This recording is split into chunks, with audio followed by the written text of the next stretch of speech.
Hey, bon matin! J'espère que ça va bien. J'étais un petit peu plus tard que d'habitude ce matin. Je me suis permis de dormir, ça a tellement fait du bien.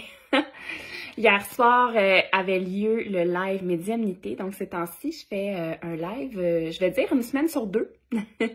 Ouais, pas toujours la même journée, ça dépend comment est-ce que je file, ça dépend de mon horaire et tout ça, mais c'est quelque chose que j'aime vraiment faire pour vous, pour répondre à vos questions. Et je vous remercie tellement parce que depuis que je fais ça, vous êtes nombreux et nombreuses à être au rendez-vous, puis je trouve ça tellement hot. Fait que un gros merci. Et je veux aussi dire que je serai en live ce soir à 19h sur ma page, mais en compagnie de Anciella Alary de les ateliers Banana Art. Parce que Anciella et moi, on a un trip de faire un atelier qui mélange la spiritualité et l'art. Moi, l'art, c'est vraiment quelque chose qui m'apporte énormément de bien et j'adore Anciella. Anciella, elle fait des ateliers d'art sous toutes sortes de thématiques. Elle en a fait avec sous Black Light, en tout cas. Et c'est un artiste incroyable. Vous irez voir sa page. Et au courant du mois de novembre, on fait un atelier au Prana Café à Saint-Jérôme. Fait que si jamais vous êtes dans le coin de Montréal, Rive-Nord, ben soyez là au live ce soir parce que on va tout expliquer. Ce qui est en lien avec cet atelier-là, ben justement, ça va être où, quand, comment, quoi. Fait que, ouais, fait que ça va être vraiment super le fun. Et sinon, ce matin, j'avais envie de reparler, on n'en a jamais parlé. Fait que, mais c'est juste que cette semaine, je vous ai raconté une histoire, tu sais, avec le chat. Mais j'ai une autre histoire ce matin que je trouvais très intéressante pour réfléchir un peu.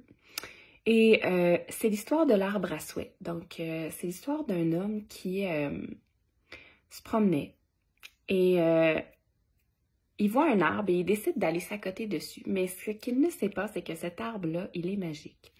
Et à chaque fois que la personne qui s'accote sur l'arbre pense à quelque chose, l'arbre le matérialise.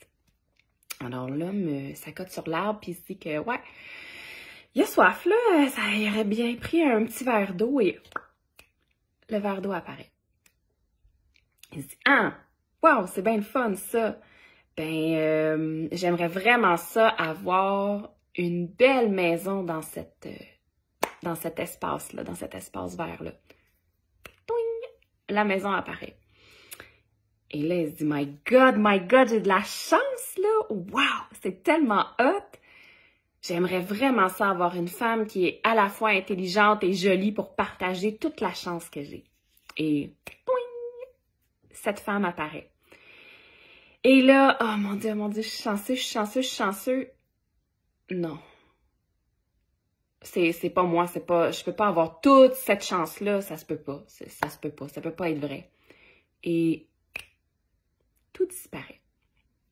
Cette histoire-là m'a fait réfléchir à notre capacité d'accueillir les belles et bonnes choses dans notre vie. Je pense qu'il y a une partie de nous qui est conditionnée à ce que, d'une certaine façon, ça aille des fois pas bien. On va avoir tendance à se dire, bon, qu'est-ce qu'il y a d'autre qui peut mal aller?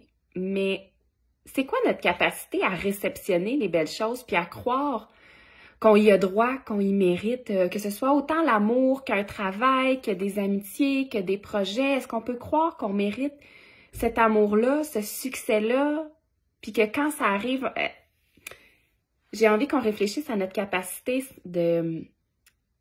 d'accueillir ça et de ne pas le repousser.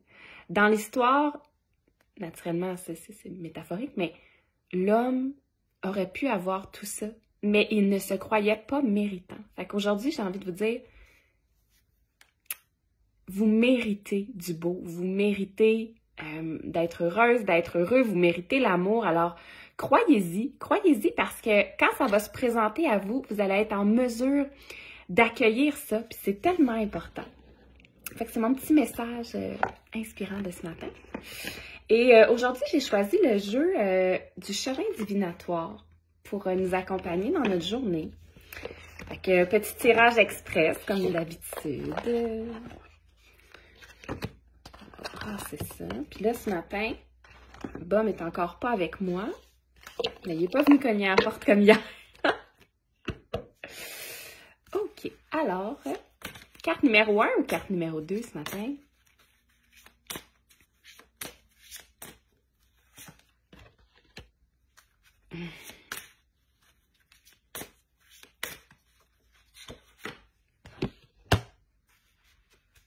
OK. Alors, carte numéro 1. Est-ce que c'est celle-là pour toi aujourd'hui? Carte numéro 2. Est-ce que c'est plutôt celle-là? Numéro 1. Numéro 2. 1, 2. Donc, la carte numéro 1 te dit « Ne perds pas ton énergie dans l'impatience. Chaque seconde compte. » Alors aujourd'hui, pour t'aider à traverser ta journée, on te ramène carrément dans l'instant présent. Et je parlais un peu, c'est hier, je crois. Non, c'était-tu hier? Je ne sais plus. En tout cas, l'éloge de la lenteur, tu sais, que les choses, des fois, arrivent au moment où ça doit arriver. Et j'ai l'impression qu'aujourd'hui, justement, on te ramène à, peux-tu ne pas avoir cette impatience-là qui t'habite et quand elle arrive, peux-tu revenir au moment présent pour faire comme, sais-tu quoi? Aujourd'hui, je vis cette journée-là et je la vis dans la présence et non dans l'impatience de la prochaine étape. Fait qu'être présente à sa journée.